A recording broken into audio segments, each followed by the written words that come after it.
6:41, it's a matchup of NFL quarterback royalty at Lambeau Field Sunday in the NFC Championship game. Fourth time Tom Brady and Aaron Rodgers will meet head-to-head as starting quarterbacks. First time in the playoffs. Brady holds a 2-1 advantage in the previous meetings. So what? This morning, we're joined by TMJ4 sports anchor Lance Allen. And Lance, we'll talk about the matchup, but I want to talk first about the Packers' preparation. Today, like they have several times this week, the Packers are going to be outside for part of practice. I love that. I think it's important, and apparently so does Matt LaFleur.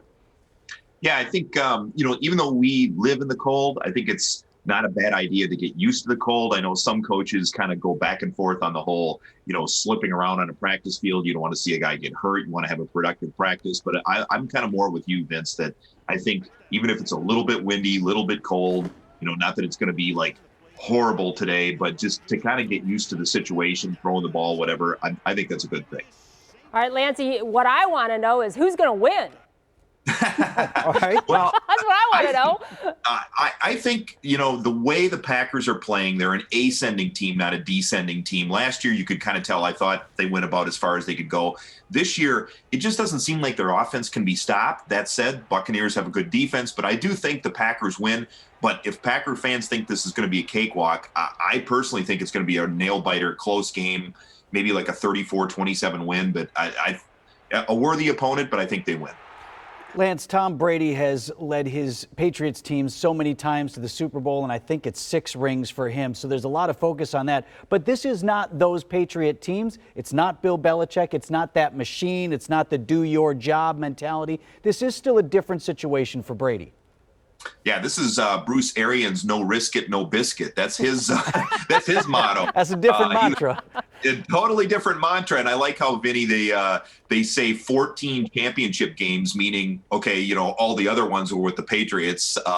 But yes, this team has a lot of offensive weapons. They can run the ball, and they have a defense that's very active. So a lot of different things. A lot of different combinations. I like the fact that it's, in my opinion, the 2 best teams in the NFC. This is the way it should be for the right to go to the Super Bowl.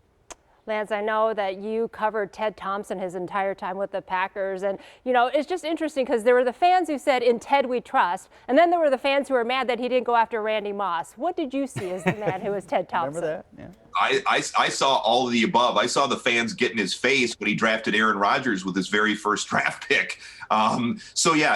Ted Thompson was a lightning rod for a lot of fans, wondering why he picked certain players and why he didn't dabble into free agency more or whatever. But you look at, there's still guys on the team to this day that are on the team because of Ted Thompson, his last first-round pick. Kenny Clark talked about that. And I think it was sustained success. He did a really, really good job, made a lot of tough decisions, had to trade Brett Favre. But in the end, most of his decisions worked out very, very well.